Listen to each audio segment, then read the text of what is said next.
Welcome to another episode of Song Sessions. I'm your host, David Pomeranz, and today we have a very special friend with us, not only special to me and my family, but also a friend to millions of viewers and music lovers all over the world. Her creativity is boundless, and to my mind, she is a true Renaissance woman. You know her best as a co-host of two award-winning and long-running TV programs, Live with Regis and Kathie Lee, and The Today Show, which collectively ran for 26 years, and were nominated for countless Emmys, winning 4 of them, while she and her husband Frank were inducted into the Broadcast and Cable Hall of Fame in 2015.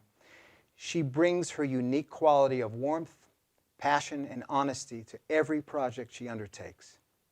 She's a deep musician and a writer and a mother to 2 extraordinary children, and I'm proud to have her here with us today. Ladies and gentlemen, the lovely and crazy talented Kathie Lee Gifford. Did my mother write that? Because she's been gone for years now. But thank you. I had her write this. Yes, I did. Thank you so much for being here. This is you. And how's Nashville going? You're living in Nashville now, right? David, you know, you come and you stay with me, and we write here and we record here of some of our projects, and we sit at Ocean Way in Nashville and listen to 65 of the Nashville Symphony Orchestra players, record our music. I mean, does it get better? Maybe, but I've never anything. Well, You looked at me the other day, maybe a year ago, and we were recording there, our one of our oratorios, and you had like tears streaming down your eyes, and you didn't have to say a word to me. You just grabbed me and squeezed me, and it's like, Kath, can you believe we're here? And this is it's just glorious. Yeah, the musicians. Sorry, go ahead. We're so blessed. Yeah, we are blessed. They're blessed to have you, by the way, because I mean there is a level of musicianship there, and we've talked about this a lot, that you don't find in many places. And you've got it in New York, you've got Los Angeles, you've got London, but there's something about Nashville where the people are. It's a community.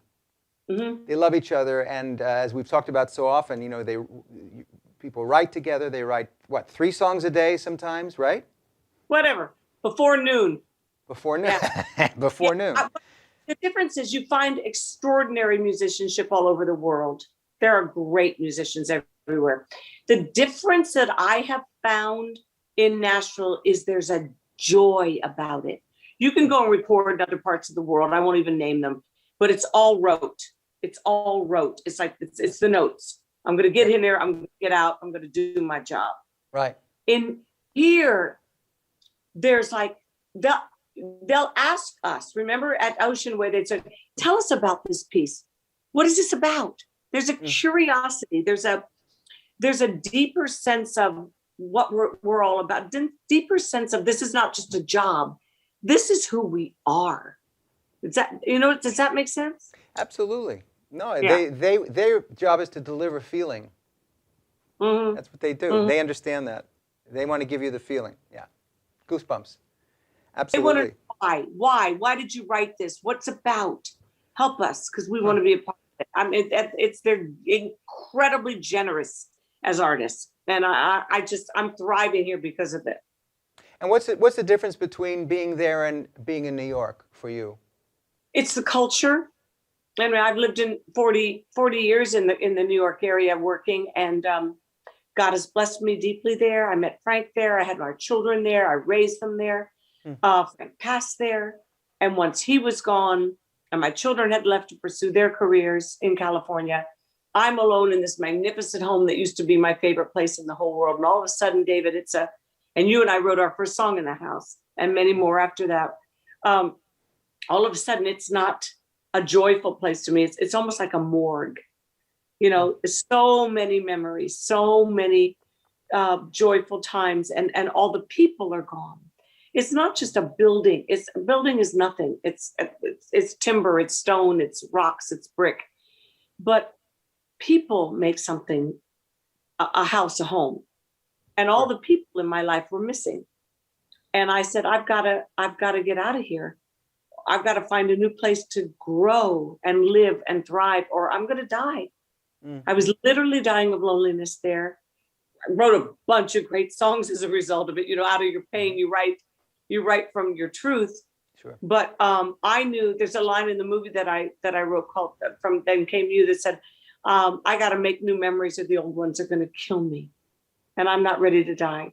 So I was co-writing the music for this movie called "Then Came You" with a great writer, Brett James, down here. And every time it took a year for us to write all the music for it, because we did from soup to nuts, you know. And I just remember getting on the plane to come back to New York every Sunday night, and I go, I don't want to go.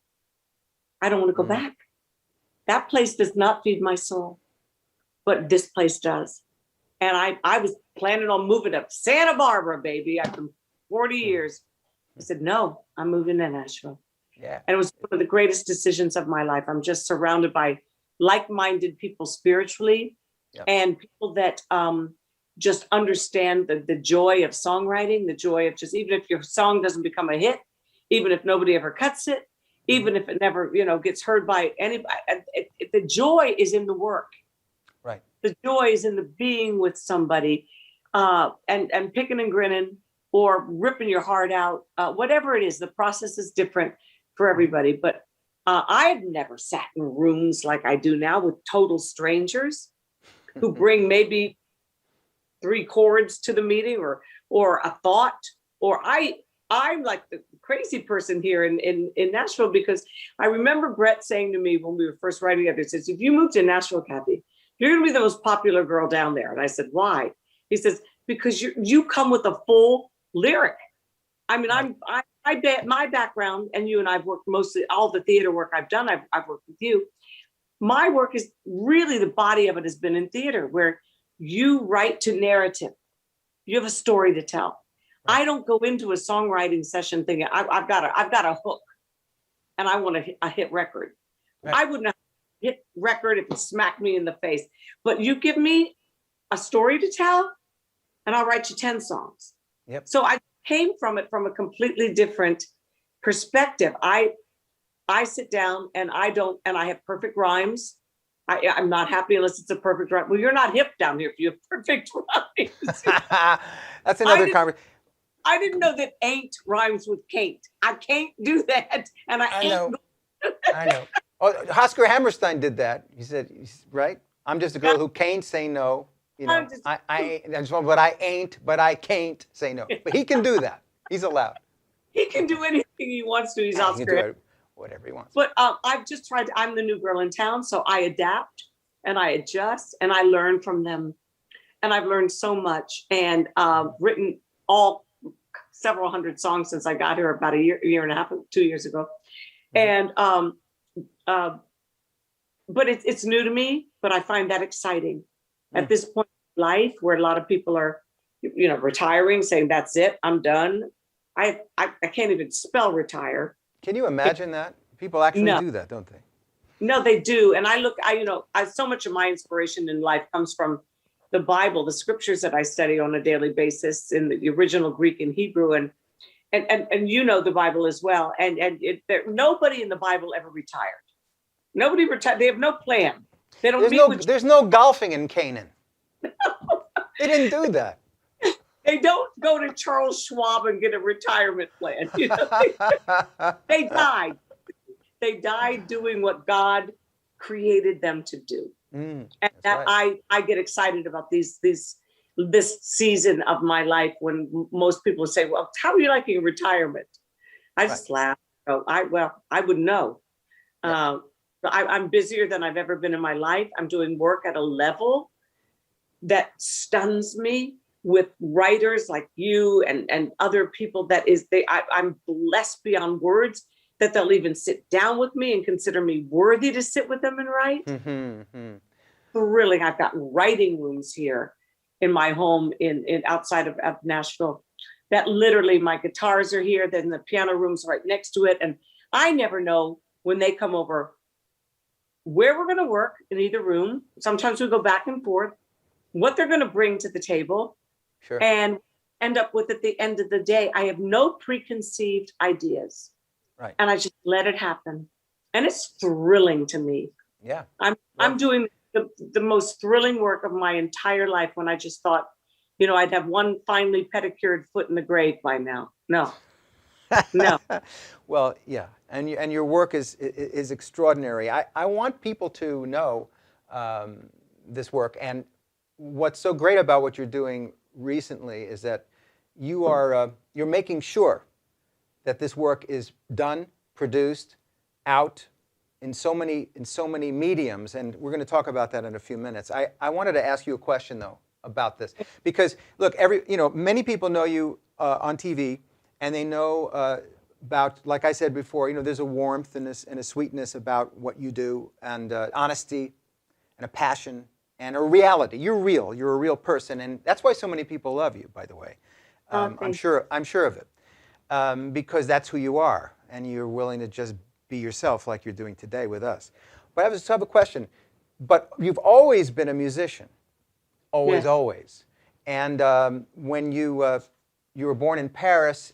And your parents were both musicians. Your mom, Joni, was a singer, and your dad, Aaron, was a musician. And so there must have been a lot of music in your house growing up, right? When you guys moved to Maryland, yeah?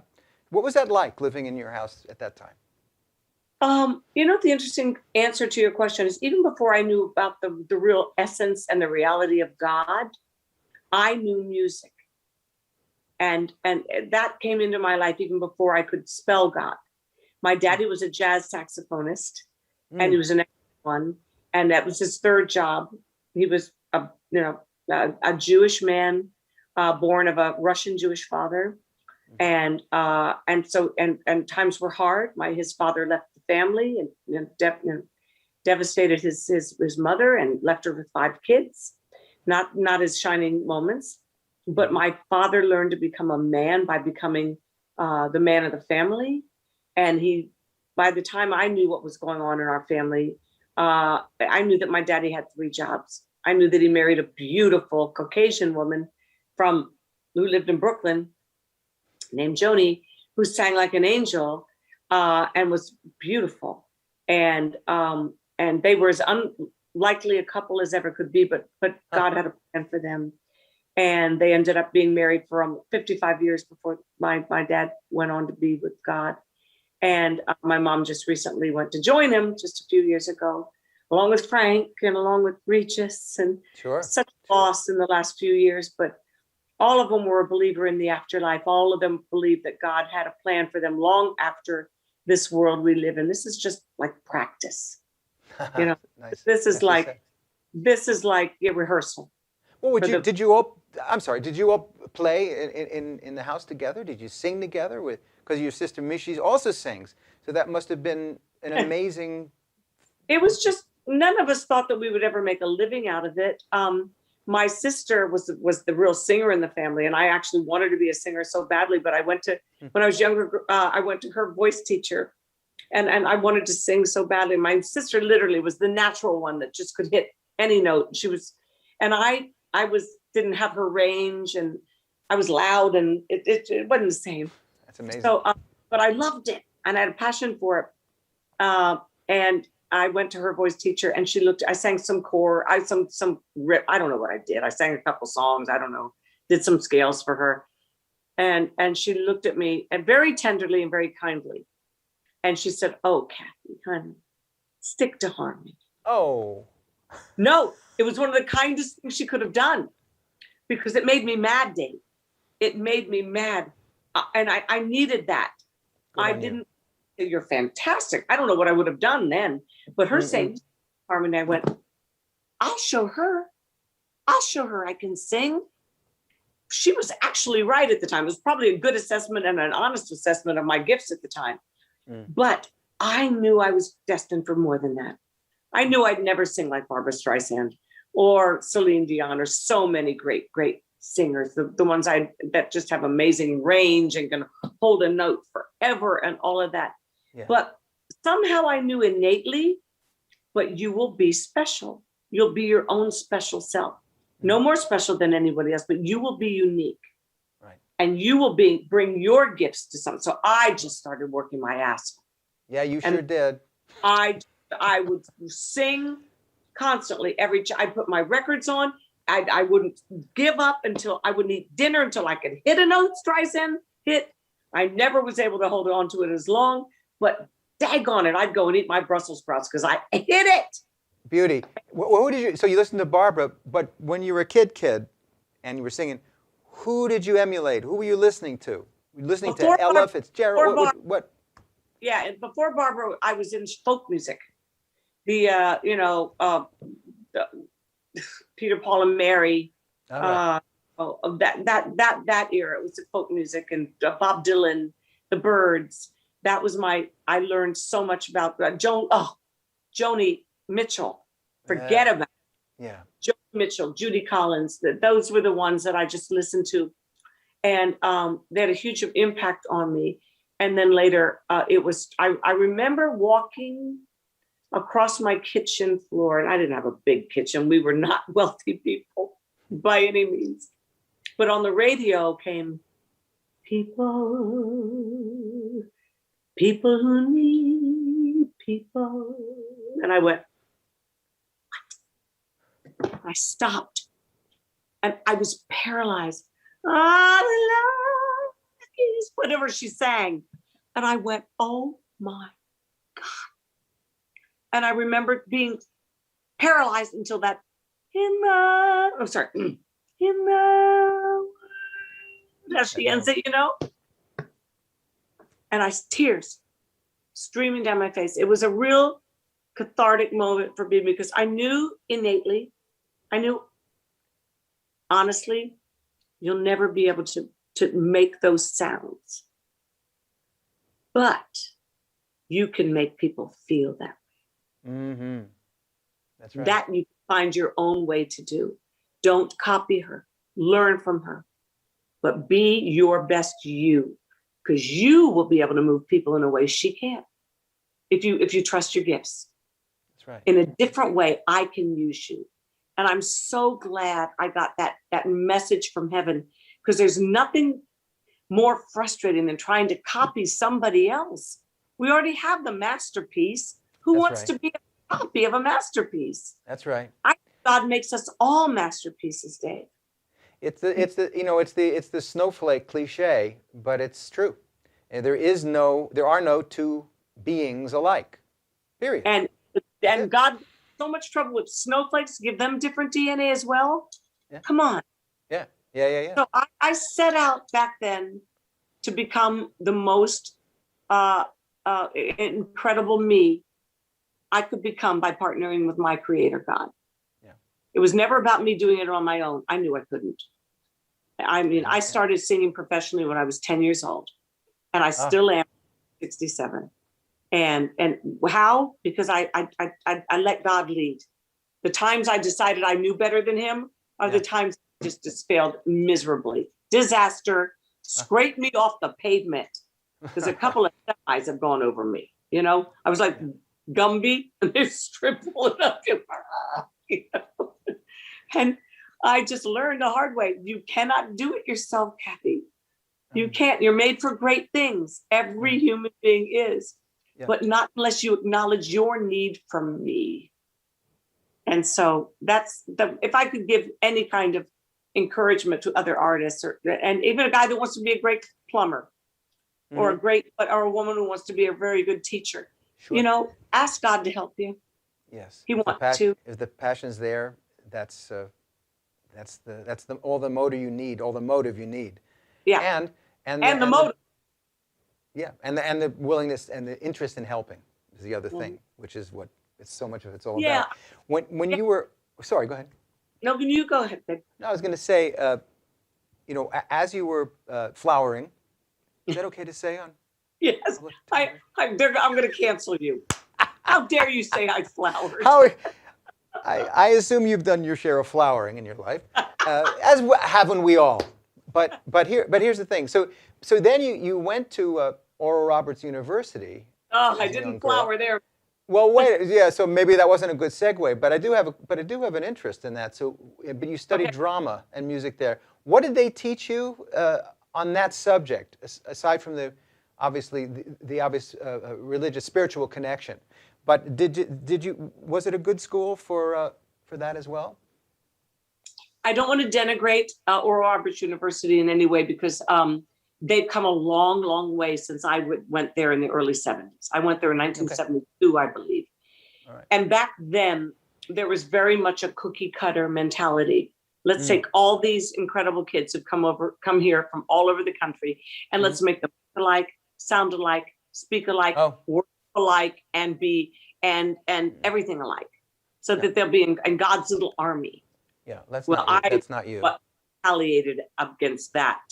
Nothing about that appealed to me. Right. Again, the snowflake thing. I knew God had gone to awful lot of trouble to make me very unique. Yeah. I got kicked out of the Brownies when I was 7. How many people? I wore that as a badge of honor. Why? I understand. Because Brownies tried to cookie cutter me too. Now the school I'm going to is trying to. And I learned, I don't know why I understood from the earliest age, you are going to have to fight for you, Kathie, because the world's going to come in and try to manipulate you and mold you into something you're not. Yep. And when you let them do that, you're going to lose everything that's special about you. Yep. Everything that one day would be something that somebody would go, whoa, she's different. What is it about her? Otherwise, who remembers so many performers because they allowed people that they thought knew better than they did come in and manipulate their DNA, basically. Sure. Yeah. That was non-negotiable for me early on. And I do give credit to my mother and father, for you knew them, David, and I'm glad you had a chance to know them before they both passed. They knew they had an unusual child. Mm-hmm. And they got out of God's way and let me dream. My daddy used to say to me so many extraordinary things, but he would say, honey, I love you too much to deny you the privilege of making mistakes. Oh. He knew that I would grow the most that way. And then he'd say things like, find something you love to do, honey, and then figure out a way to get paid for it. in that order, in that sequence. Exactly. Well, that's that what you said is the perfect advice for anyone, certainly any artist, is to, John Travolta told me once that he said that whenever he would go into a casting call and he didn't get the part, the first thought he had was, what is wrong with them? They're crazy. I wish I'd known him then. Isn't that funny? Yeah. But it is true, and the popular thing about believing in yourself, this kind of concept, believe in yourself, which is so conceptual and like, well, how do I do that? And it's exactly what you're saying. It's just understanding that what you peep, what you express, whatever that communication is, if it's actual communication, if it's really meant to be, if you mean it, then it's meant to be heard. I mean, unless it's destructive and that kind of thing, and that's another conversation. But then you did something very interesting out of that. You got on this cool TV show called Name That Tune, and I bring it up not because it's the next thing on the bio, but because that was like an iconic moment for all of us, me, my sister, my family, my friends. Oh my God, it's an actual show that you actually get to compete to decipher what the tune is and how few notes can you do it. And it's sort of like, oh my brilliant. God, it's our show. And you were great on it. So what did you do? You were actually the singer who sang the whole number, right? They called me the La La Girl. It's an interesting story because I had given myself 1 year from the time I came to LA in the 1975, and 1 year to start making my living in the business, or I was going to go back to Maryland and probably be a French teacher or an interior designer or other things I like to do. But it was one of my very last auditions, but more importantly, I mean, of work that I was trying to get. You know, I mean, I don't have to audition anymore, thank God, but haven't for a long, long time. People either want me for a job or they don't call me, which is fine. But anyway, the audition before the one for Name That Tune is interesting, and this might be helpful to people. It's not the one you get sometimes, it's the one you didn't get and why. And that's what, to your point about John. I went in for an audition for a children's show. Nailed it. I said, finally. I mean, I've got like 2 weeks left before my, the year's up and I got to go home. And I nailed it. And there was a very, very lovely gentleman who was the main writer for that show. His name was Gary Bloom. This is so many years ago, and I still remember him. And he watched me compete or audition, and I nailed the song, There Were Bells on the Hill, but anyway, I knew it. You just know. I knew when I did really badly, and I knew when I nailed it. I finally called my agent and said, I think I got this one. I'm perfect for it. I got them laughing. All that stuff. 2 weeks later, nothing. I didn't get it.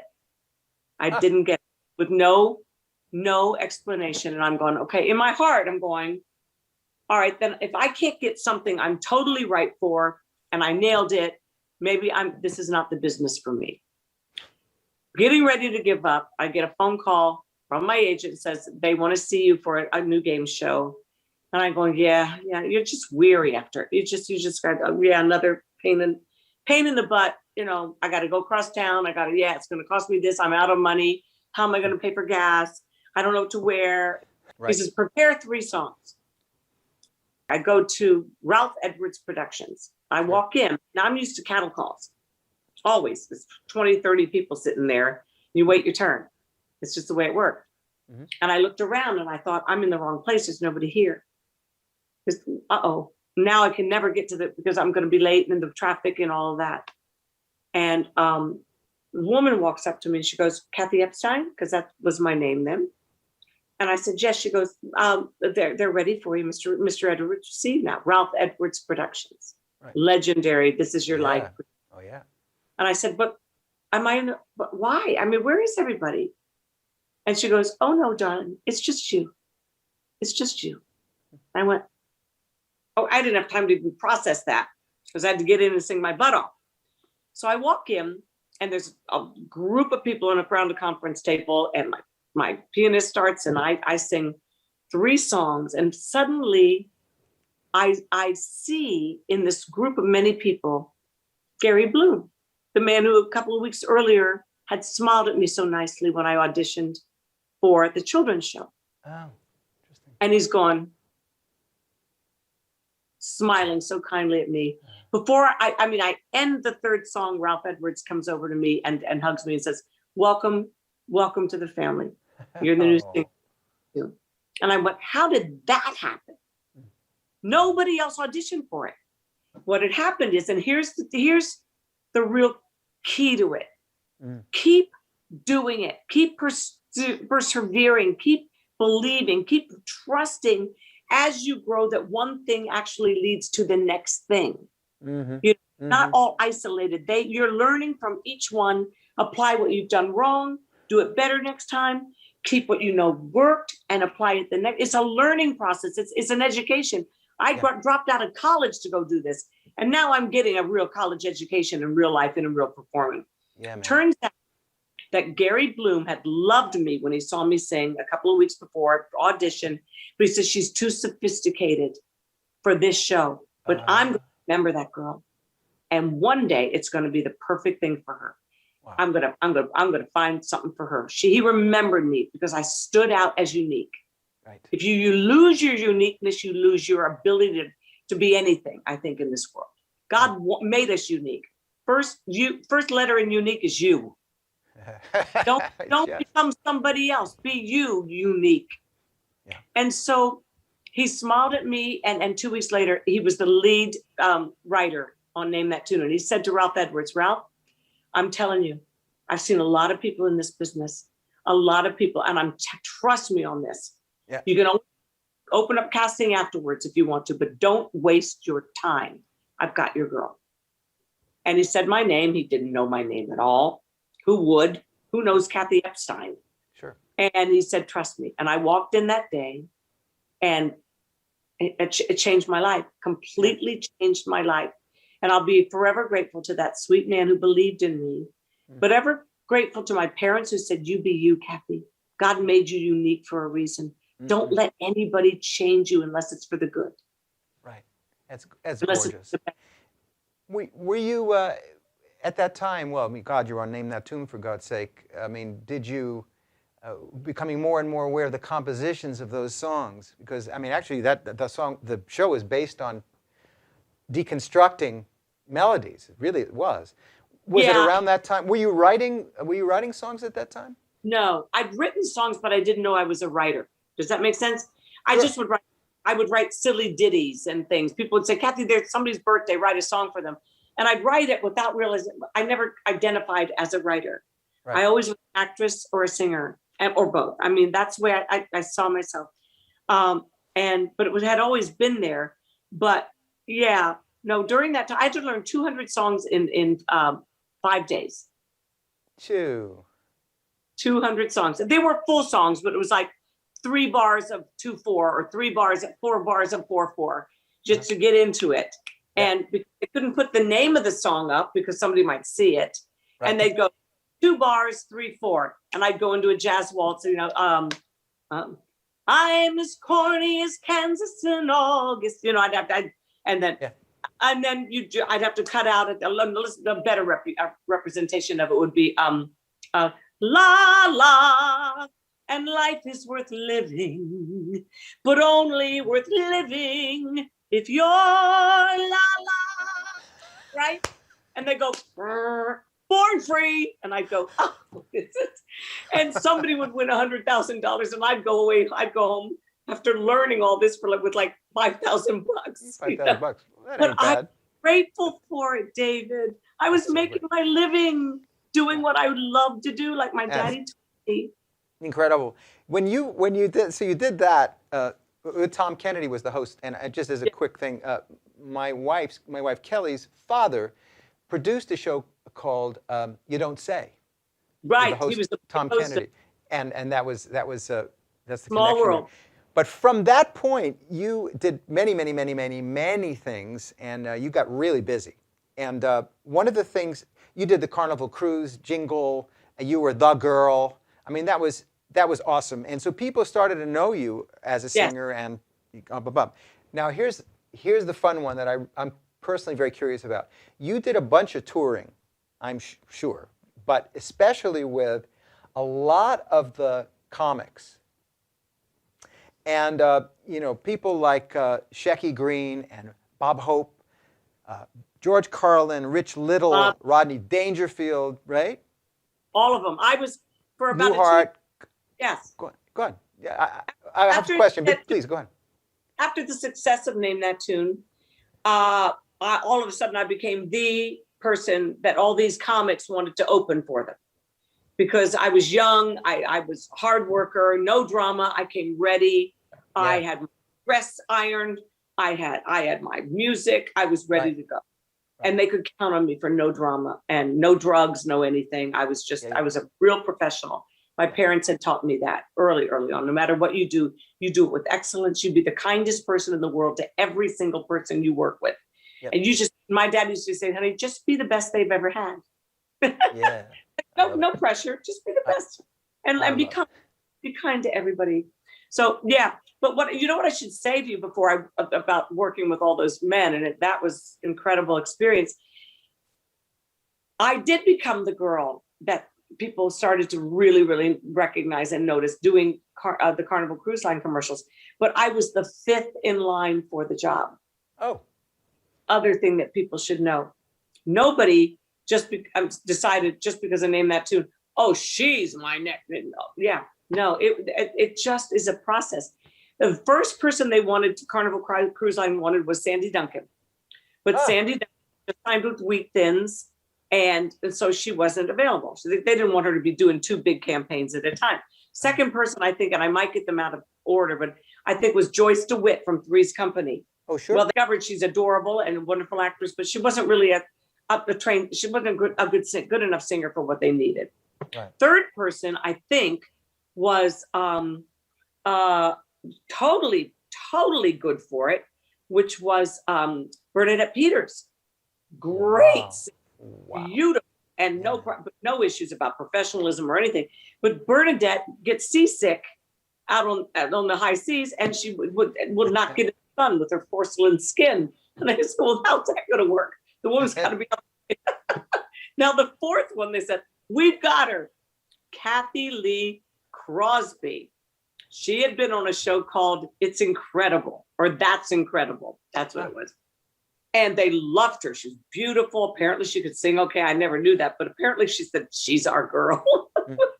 She, unfortunately for her, put her breasts in cement at the opening of some Oh, no.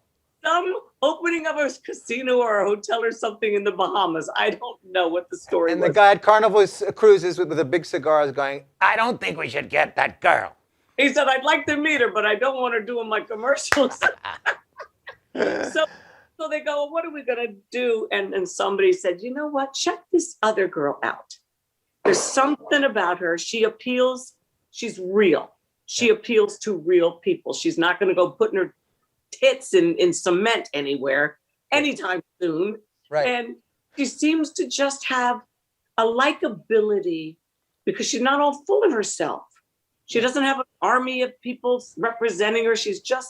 I just started working at Good Morning America. And so that was 1982. And so they called me in for it. They hired me, and I literally worked there for 20 years. And I still actually work there because when I came out with my line of wines, gift wines, I called my friend, Mickey Arison, who is the CEO still of Carnival Cruise Line. I said, Mickey, I've got a line of wine. I didn't even have to finish. She said, send them over, Kath. If they're great, we love them. Of course, we'll carry them. So if you go cruising on a Carnival cruise ship anywhere in the world, you can order a bottle of my gift wine there. Is that right? Oh my gosh. Yeah, I mean, it's, you know what it is, David, you know, the worst thing you can do is burn bridges in life. Forget just show business. In life, be a peacemaker. Do not make enemies. Do not make people so crazy that you say, I will never work with that person again. Yeah. Just don't be that person. Yeah. There's a good way to exit things. There's a beautiful way to say, I'm so sorry. I didn't know that. I made a mistake. Just live this in a classy way, which is, I'm not going to burn a bridge. Yes, you disappointed me, or yes, you let me down. Or sometimes you stole from me, but I never let that define me or the way I was going to comport myself. I said, they did that, but that doesn't mean I have to act like that. That's right. Does that make sense? Absolutely. Yeah. Oh, absolutely. So that's why I think all these years later, even Howard Stern, who decided that he hated my guts years ago when I first went to New York in 1982, I'd never met the man, never watched his show, never heard it. And he went after me day after day after day for years, just brutally trying to destroy me. And I started praying for him the minute I heard he was doing that. I did not know where that hurt came from in him, but hurt people hurt people. Yeah. And I knew there's something going on in his life because good, happy, decent, loving people don't go out of their way to try to destroy other human beings. It's just, they don't. 30 years later, the man asked me to forgive him. Because I prayed. I said, Howard, I'm happy for you that you're going back to the people that you've hurt in this world. And you did hurt me. You tried to. Mm-hmm. But I said, I started praying for you the minute you did that. And this is an answer to prayer for me. I'm so happy for you. Yeah. And he couldn't believe it. He couldn't believe it. And when I left the show on the Today Show with Hoda, I came home my final day to a bouquet of flowers that could barely fit in my house. I mean, I have a big house. You know that, my house. Yes, yes. They could barely fit in there. Wishing you the best success in your next chapter, Kathie. Love, Howard and Beth Stern. Yeah. And I went, only you, Jesus. Only you. That's lovely. Yeah. It's lovely, especially because, I mean, the idea of empathy for other people comes with the understanding that we've all been there. We've all been there. You know, the dark side, the light side, the not so, the confused side or whatever. And to look and see who the person actually is. Yeah. And put the other stuff aside, and as you say, Yeah.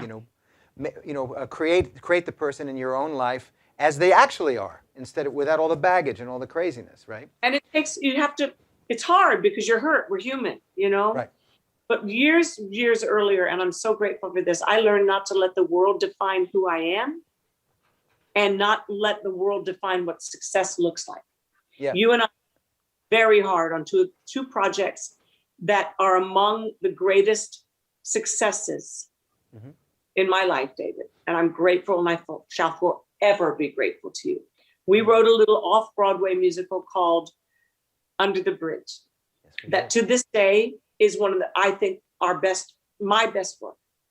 And it was many, many years ago, and it was off-Broadway, and it didn't, by the world standards, become some big success.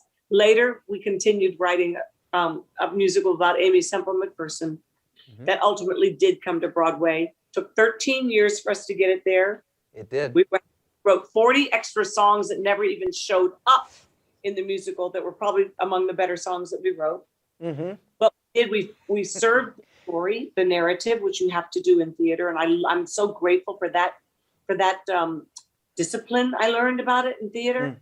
And it opened and it closed within 3 weeks. But I wouldn't have missed that experience, David, for anything in the world. And I wouldn't have missed my years with you, writing our songs together, getting to know our families together, traveling together, writing these oratorios we're writing together now. God is not finished with either one of us yet. And there's great work yet to be done. But if I had spent, the experience of failing on Broadway in the eyes of the world, when it was the best work I knew how to do at the time, for sure. And I worked with you and with David Friedman, also brilliant composer. That's right. And we had Carol Lee Carmello as our leading lady. What happened a year after we closed? 6 months after we closed? Carol Lee was nominated for Best Actress in a Musical on Broadway that year. Yeah, for our show. And when nominated, didn't we all feel like we were all nominated? She wasn't up there, the Yellow Pages, you know? We gave her what she needed to give a Tony winning or Tony not worthy of performance. Right. And we did the work, as Sondheim once said to me when I did a show for him. You did the work. And people these days, it seems to me, more and more just want the success without doing the work. But they don't understand that the actual doing of the work is the success. Yes, that's right. That's your greatest reward, is you look back on it, you say, I rewrote that song 50 times till I got it right. We took it to 4 different cities, honing it, I mean, that to me, that's old-fashioned Jimmy and Judy, or Mickey and Judy. Let's put on a show. Yeah. That's who you and I are. Right. I don't know if we're Jewish, but we are. We mean it. We mean it. There's one thing that I've learned about doing something or considering something that I may improve that could make something more successful, and that is sometimes I look and see what is it like for the other person to listen to this song. Would they get this thing? Would they be, I may be floating. This is the best work I've ever done. My good, these lines are, right? But if the person looks at you with dead eyes, then it's like, wait a minute. What am I doing? Am I, I used to have remember Ray Ellis? Do you know Ray Ellis? Yes. The producer. Yes. He produced my first album. And I would sweat over the bass drum sound. And this guy would look at me, and he was a great guy, and he was genius. He produced and arranged for Billie Holiday and all that stuff. But he finally looked at me and he said, David, you're playing with yourself. And of course, that wasn't a nice thing I wanted to hear. And he... The trouble with masturbation is that you don't meet interesting people that way. Yeah. I couldn't improve on that one. That's perfect. And so, yeah, but Nice people. right. But there was something to the fact that I wanted to please myself. It was going to sound, I had the bass drum in my head. It was from the band, you know? Remember the band? Robbie Robertson? The band. Yeah. The Weight, Take a Load Off Annie. They had a bass drum sound. I wanted that bass drum sound, and I wasn't going to let it go. And studio time was going like, woo, Oh, yeah. woo, right? I also learned that not to negate what I wanted, because I kept trying for that bass drum sound on subsequent albums. But the point is that there, like you said, it's not another. You masturbate. There are, you don't meet any interesting people. That's true, and there are others. And in terms of writing, there are others who are listening. And so what I sometimes would do is because I've been just really quickly, I've been certain that what I've just written is goosebumps, because it is for me. Right. And I wouldn't negate that. That is true. Right. I am moved. And someone else will look at it and go, what's for dinner? And, there's one of two things. Either they don't get it, it's the wrong audience, or I can sort of like kind of covertly survey them and say, well, okay, well, what happened there when you listened to that song? Well, I didn't understand blah, blah, blah, blah, blah. Oh, thank you. And then I can take that little piece of information and I can shave and, fashion the song so that maybe that won't happen for others, and like that. So what you're saying is dead true. More people than just one person saying that. You have to put a song like that out in front of an audience several times, right? Because the one person's opinion should never diminish your own, not ever. They're looking at their watch, go back and work on the song. But if one person says, it didn't do it for me, you know what? I want to make t-shirts for us. I want to make t-shirts for everybody in this world and say the polite, loveliest, kindest way.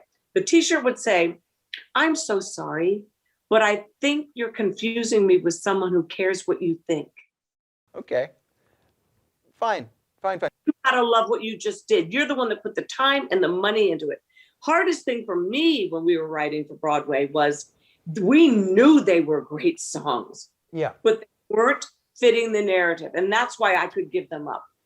When we wrote some of the glorious things, and it just killed me. It's like sacrificing your babies on the altar. But it's a hell of a learning experience to see that it didn't work for that character. It's not honest. It was honest. It stopped the narrative.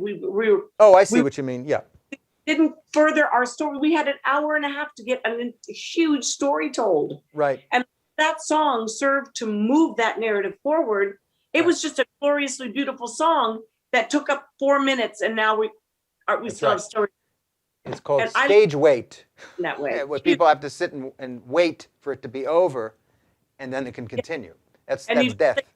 The song, it hurt the whole.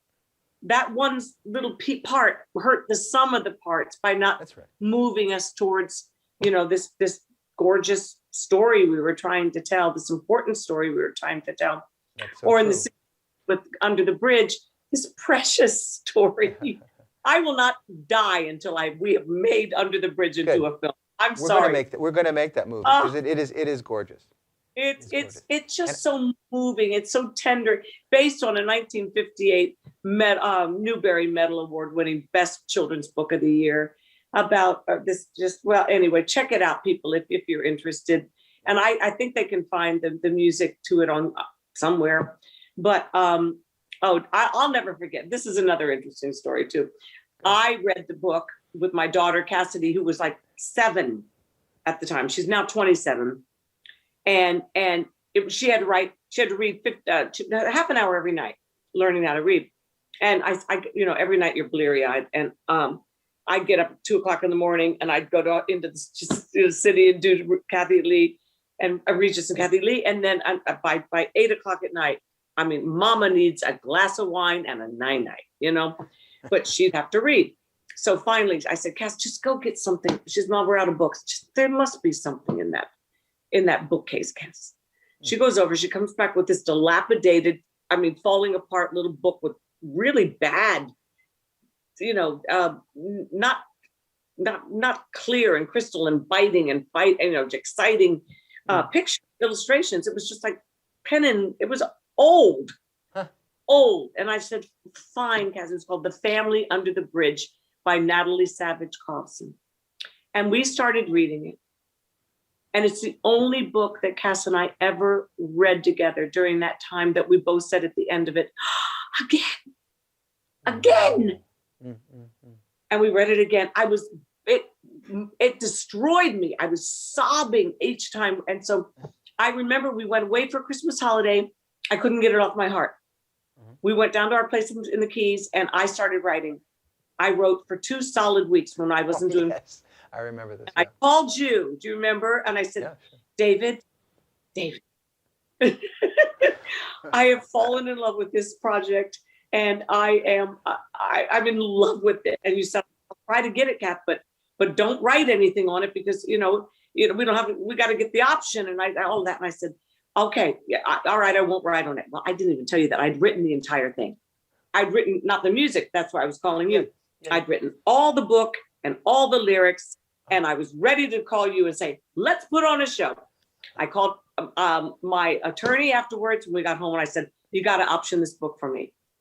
Well, in the meantime, you called me, the man who said, don't do any work on it. You go, I've written 3 songs. This captured my heart. Do you remember that? Yeah, of course. Remember that? Because it's a natural. How could you not write? How could you not make this a musical? Exactly. That's the way I want to live my life, David, with that kind of passion. Now, it took a year to get the rights. Yeah. I still own them. I'm still working, trying to get them. 3 times we've signed with different people to get it made. Al Pacino wanted to play it. Remember? I thought when I got Al Pacino wanting to play our lead, then it's boom. No. Nothing is easy and nothing's harder. I don't know if your situation is the same. Did you discover with all the different avenues you played and worked and written for that Broadway, that world Broadway was the most brutal of them all? Well, it was brutal, but the most rewarding of them all. I want to tell you, I want to share a story, because I know you're going to smile when you hear this. When we were doing Scandalous, and as you mentioned, David Friedman, who is the other composer on that show, who is glorious. Yes, David, you played, when I first met you, you played some of David's and yours work from an album you made called Goodnight Angel, which had the most gorgeous things on it. Yeah, a little lullaby. Yeah, yes. Lullaby. And I just fell in love with it, and other things you guys had written together, Only My Pillow Knows, and I Want to Matter, and things. Really classy songs. Anyway, I fell in love with you, obviously, and David Friedman. So I was glad to do this with him. But here's the thing I wanted to say about Broadway. So there we were after the preview. Each night, for those of you who don't know this process, basically you don't just put on a show. There are sections of people who work on different areas of the show. There's lighting. There's scenic design. There's orchestrations. So everyone. So there are all of these compartments that meet after every single performance and after every single rehearsal before that. And that was the richest time for me. And I know it was rough for you, Kathie, because the book writer gets banged always for that. We don't understand the story and where's it going and it's too long.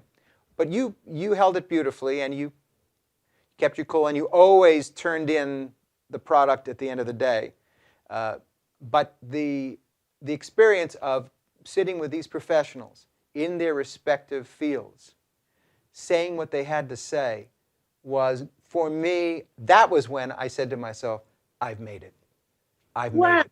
And I almost don't care what happens. Of course, I cared what happened to the show, but it was along the lines of what you said. It's not why I'm here. I'm here to work with these people and to learn it from them.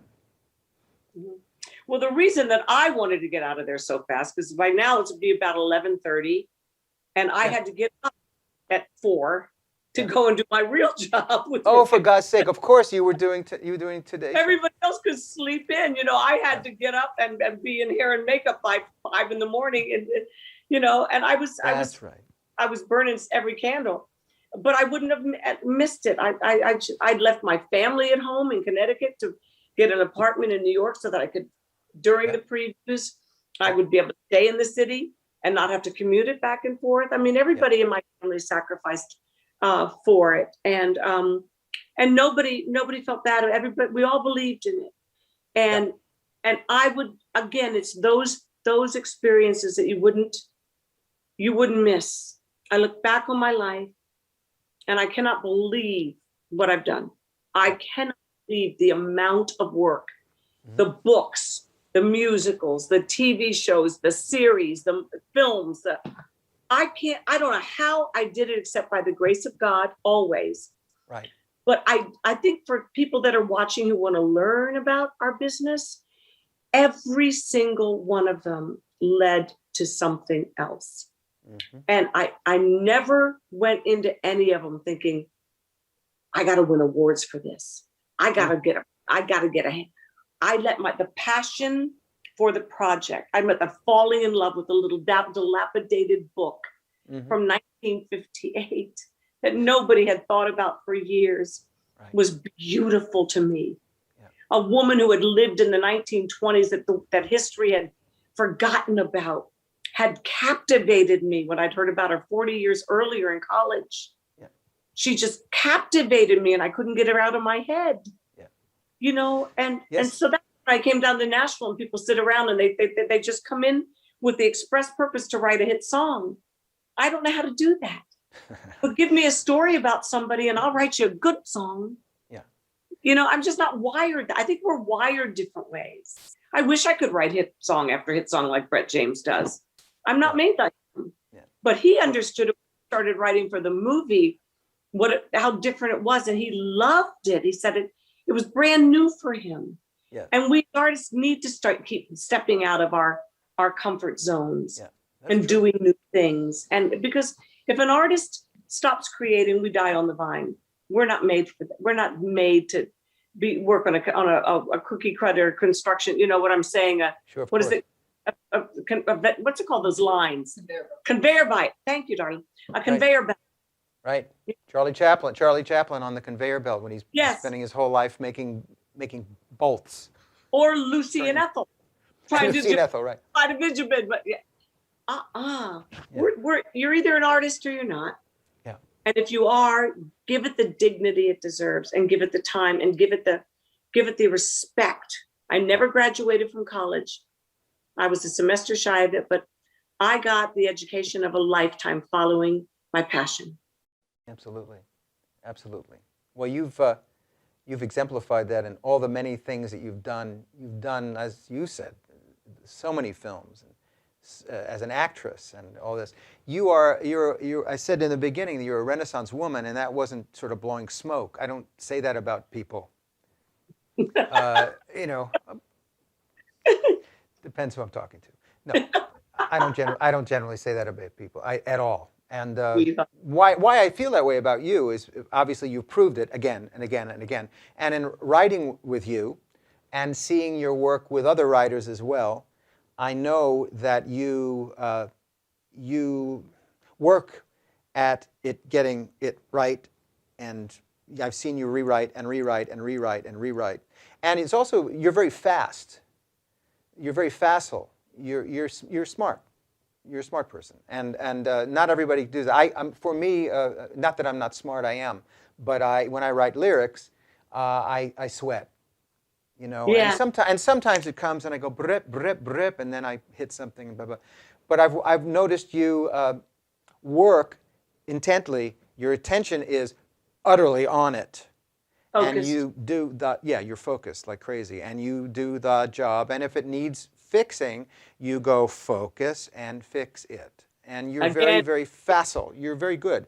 And it's work again. And it's work. Of course, it doesn't have to take a long time. But it's still like what Sondheim said to you. Tell them again what Sondheim said to you. You played in Putting It Together on Broadway. Yes, You took over for Carol Burnett, I believe, yeah? right. And Sondheim came up to you and said some very interesting things. Go ahead. Well, it looked like I wouldn't get my Broadway debut because there was a pending stagehand strike. And so I got one time on stage in costume with the orchestra, with the actual real, because I'd only rehearsed with understudies. And I finally got one time to do the whole thing through with Sondheim and the director and maybe 3 other people in the audience. And then I finished doing the show and I waited in my dressing room, and Mr. Stephen will be in to give you his notes. Well, everybody in show business knows that, or especially Broadway, knows that Stephen Sondheim's notes are legendary. Yes, they are. So I'm living the cushy life of daytime TV, making a fortune, on the cover of People magazine. All of a sudden I'm in my dressing room like this, like, oh my God, Stephen Sondheim's coming in. And I said to Stephen, and I meant it with all my heart because I don't say things I don't mean. I said, Stephen, if I never get to have my Broadway debut, because of this strike, this looming, I just want you to know, thank you for your faith in me and your belief that I could do this. And I want you to know that I got out of this experience everything I could have ever hoped for. And he said, because you did the work, Kathie. And that's it. I did the work. Right. And you cannot find shortcuts to our kind of work. No. There's no crib sheet for it. There's no, shortcut. It isn't. And every time you even attempt it, it's pathetic, the results. You get what you want from your craft by sitting there and doing it until you get it right. And that's what I mean about you think it's right. Yeah. Somebody else comes along and says, well, it's not my cup of tea. I used to say from day one, well, I may not be everybody's cup of tea, but I am a whole lot of people's Pinot Grigio. Go for that. Go for the people that get you. And keep delivering to them year after year after year, your very best, and they will stay with you forever. And they do. Lovely, lovely, lovely, lovely. You're awesome. You're awesome. I wanted to say a few more things. Are you good? We good for a few more minutes? I want you to know about the amazing work you did on something that will be out this coming year with us. It's an oratorio, a symphonic oratorio called The Way, and it's 4 oratorios. And David and I wrote the second one in it called the God of His Word. Yes. And the performer on it is Danny Goki, and I've finished directing it. We are now in post-production on it. It's really, we took all the songs that you and I had written for Gladys Knight. That's right. On the Today Show, you and I wrote like 7 songs for her. She was going to do a big concert on the Today Show. Ended up not happening for whatever reasons. And you and I were disappointed. We were excited about that. We got pipped. We got pipped. Let's say it the way it is. Situations like, are you kidding me? We wrote 7 of these songs. They need to be heard. And years later, I called you. I said, David, I think this is our next oratorio. The songs are already written. Let's just adapt them. And we did. See, it wasn't wasted. It wasn't wasted. God told me years ago, Kathie, there are no crumbs on my table. I will use everything in your life to bring about beauty if you let me help you. Mm-hmm. And those songs sat there in our trunks for a long time. And we brought them out. We dusted them off.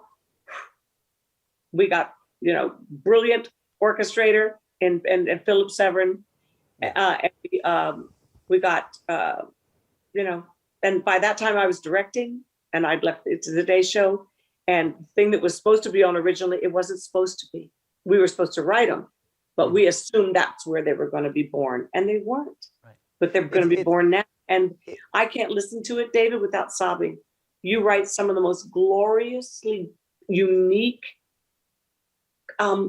melodies that remind me of the Michel Legrands and the John Barrys and the great John Williams, who we all have a certain amount of notes to choose from, but you pick the right one all the time. You always surprise me with your melodies. Oh, thank you. Always.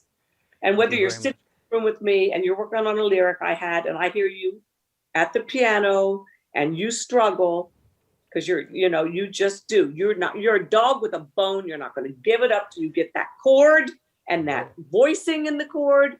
And I so relate to you, and I just cheer you on. I said, he ain't gonna stop till he's got it perfect. And then all of a sudden you'll hit the chord and I'll go, from the next room I heard it. And you go, yep, got it. Thank you, Kathie. Thank Love you very that much. about Well, you. it's a joy. It's a joy to work with you, and I also feel that much of my best work has been with you. We have some kind of magic. But I want to also tell our friends listening and watching a couple more things. First of all, you wrote and starred in a very wonderful movie that you mentioned briefly, which Brett James wrote with you in terms of the music and the lyric, and it's co-starring Craig Ferguson, who's one of my favorites. But it's a great movie. It's a great movie, and I want to encourage everyone go see it. It's on Netflix, Prime, I don't know where, but it's there. It's on demand. Yeah. I wrote it specifically for Craig, who's one of the greatest talents in the business and one of my favorite people. We had the best time, 6 weeks in the Highlands of Scotland. Oh, crazy. Must have been crazy, you guys together. Thank you. Yeah. Next one, you and I should write. But let's do it. Let's do a soundtrack coming up. Okay, I'm for that. Okay. Always. All right. So anyway, I want people to see that and what you said about your movie coming up. It's hard to describe now and shouldn't be described, but it is really a masterpiece, this thing that you've done and have directed and blah, blah. But you will see, everybody. It's called The God Who Sees, and there's nothing like it. I've never seen anything like it. There is nothing like it. That's why I've never seen it. Well, The God Who Sees is the first one that just didn't happen there's no such thing as by accident. In the Hebrew, you know this, David, there's no word that exists for coincidence. All things, the Bible says all things work together for good for those who love God and are called according to his purpose. So I started writing out a simple song about Hagar in the Old Testament. And I wrote it with a beautiful artist named Nicole C. Mullen, thinking it'd be a 3-minute song that maybe somebody would record and put it on a record someday. Well, after the Holy Spirit takes over, next thing you know, it's 11 and a half minutes long. Oh, next that's a gorgeous thing. Or it Mm. becomes an oratorio, which is music combined with narrative to tell story. Right. And next thing you know, she's so brilliant in it that I say, I'm getting the National Symphony Orchestra players. I'll spend the money. Then next thing you know, she's so gloriously present on the recording. I go, we're going to Israel. Or I'm going to shoot you right in Israel for this thing. So people can go right now to see GodWhoSees.com or just YouTube it. And that was the genesis of, I was sitting in Israel shooting that early one morning. And I thought to myself, oh my gosh, David and I have already written the second one. We've already written, and I had them on my phone, and I started listening to them again. And I went, we already wrote it. We wrote it 6 years ago or whatever it was. And it just, he doesn't waste anything, everybody. So don't look at anything as a failure. Other people may call something a failure. It's only a failure when you give up. Yes. Oh boy, we never give up. That is true. There's nothing that stops you. And I'm not about to start now. I'm too old. What would you do? I'll have no purpose left in life when I have, Yeah. I mean, were you going to open an Italian restaurant? You're a good cook. You could open a little truck. Cuban sandwiches. No. I don't know. Kathie, you're awesome. Are you going to get a gefilte fish truck? I don't want to smell that truck. So, Kathie, are you getting your tits in the Hollywood Walk of Fame? Wait a minute. No, are you actually, because you said that before. You might have just seen that out of context. People just tuned into this thing now and said, she's going to put her what in the what? Anyway, they're going to honor you, right? Next year, as soon as COVID is schmovid? Yeah, this year. I mean, like next month. It was supposed to be for last year in COVID. It was I think it was the class of 2020. Right. I don't know how many of us are in the Hollywood Walk of Fame, where they put your name in a star on Hollywood Boulevard or somewhere around there, and then people walk all over you for the rest of your life. So yeah, it's an honor. It Very is an grateful. honor. It is an Yeah. honor. Look who else is there, and you deserve Yeah. it. You deserve every bit of it. Thank you. Thank you so much for being Oh, here with me today you like have my this. heart. You know that. You know that. I do know that, and for all of the gifts that you've given us over these years, and I know you've got a lot more up your sleeve. You are relentless in the very best way. Your songs, you're a great songwriter. I want everyone to know. I want to end this off by saying one little thing. I want to quote you. Uh-oh. This is a song that we wrote on an album called The Little Giant, which is about David and Goliath. But here's what I love about this song and what I love about how you write. This is an unlikely way of saying this thing. And I want to kind of end off on this idea. She says, now you're talking about David, little David and Goliath. Little David fells Goliath with a little tiny stone. Right. And so instead of telling the story like, and then David, and that's what happened, which is most people would do, Kathie Lee turns to the audience, to the listener, and says, wait a minute, what is your stone? And I saw the lyric and I plotzed, as they say in New York. She says, there's a story from the days of old, often told, then retold, of a shepherd boy, young David by name. When a giant roared, though the boy was small, he threw his stone, and that was all. And down the giant came, and nothing would ever be the same. And then she turns to the listener and says, so what is your stone? Where will you throw it? What is your gift? How will you know it? What is the one thing that you could do that no one else can do but you? What is your stone? And that's Kathie Lee Gifford right there. Thank you, Kathie. David, I love you. I love you very much, and thanks for everything you've done for us. So that wraps up another episode of Song Sessions. Be with us next time when we'll be spending quality time with another master songwriter. And until then, for all my fellow artists who stay up late burning the midnight or mid-morning oil, as the case may be, keep making beautiful things for us. Lord knows this world needs you now more than ever. Bye-bye for now. I'm David Pomeranz, and I'll see you next time on Song Sessions. Bye-bye. Well done, sir. Dang nabbit!